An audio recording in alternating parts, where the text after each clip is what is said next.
I grew up in a Swedish household. My father is 100% Swedish, and my mother is 50%.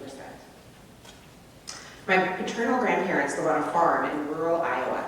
And growing up, I remember week-long vacations up at their farm. One of my fondest memories as a child was waking up in the house, tiptoeing downstairs, where I would find Grandma and Grandpa sitting at the kitchen table, enjoying a cup of coffee, with a fresh-baked Swedish cinnamon cake in the center of the table. Grandpa had been out on the fields for multiple hours, and so this was their time to connect, to reflect, to relax, and to converse with one another. My husband and I took my kids to Iowa this past summer, and the same thing happened. We sit around the table multiple times a day, enjoying that warm beverage, always accompanied with a sweet treat. A pot of coffee was always on in Grandma's house. And that's not necessarily just because it's a warm beverage, but it was a time to connect. But coffee wasn't always an appropriate beverage within the Swedish household. Coffee was first introduced to Sweden in the mid-1600s, and King Frederick actually didn't like the beverage, probably because of its tendency to perk people up. And so over the next 150 years, it was heavily taxed or even banned. That didn't stop the consumption, though. And instead it pushed the movement underground. The ban was finally lifted in 1823. At the same time, there was a social trend to use back slang, or invert syllables. So bear with me here. The word coffee. The Swedish word is coffee. Now if you break it apart into syllables, you have that third step, ka-fee. Now you invert them, and it becomes fika. Fika is the Swedish word for coffee, but it is so much more than just that noun. It is an act. It is the intentional act to get up from your daily tasks and to go converse with one another, to take a pause, to reflect, to connect, and to commune with each other. Now fast forward to my life as an educator. In 2007, I started kindergarten. But it took a long time to get there. As a child, I wanted to be a teacher.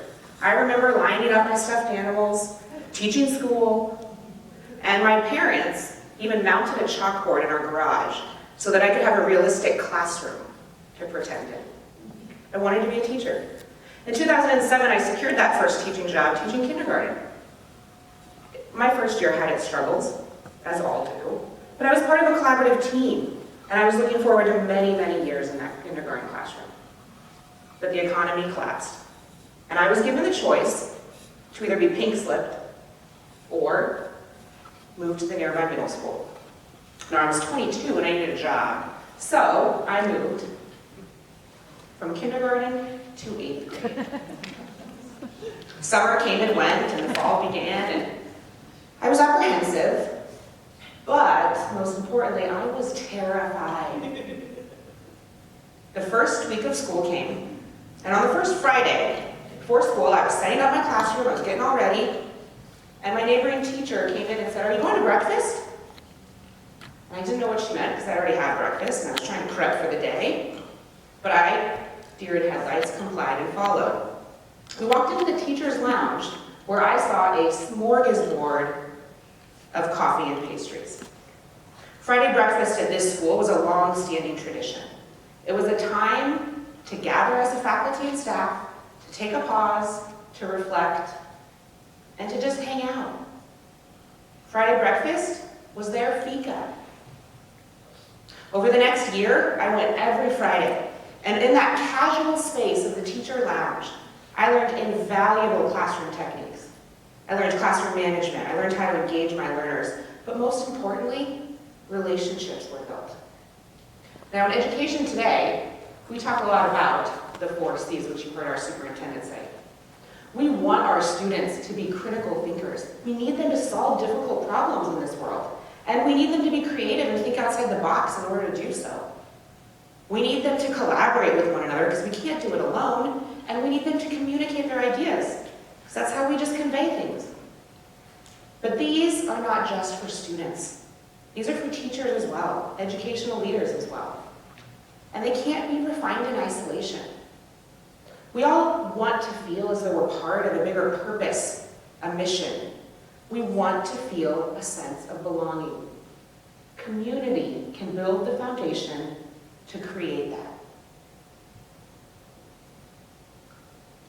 An MIT study said that people who get up from their desks 2 to 3 times a day are going to be 10 to 15% more productive. Sometimes it's in the casual space of that teacher lounge or supervising students in the quad in between classes or after school that those moments of connection occur. But we can't work on those 4 C's, those 4 critical skills, without community.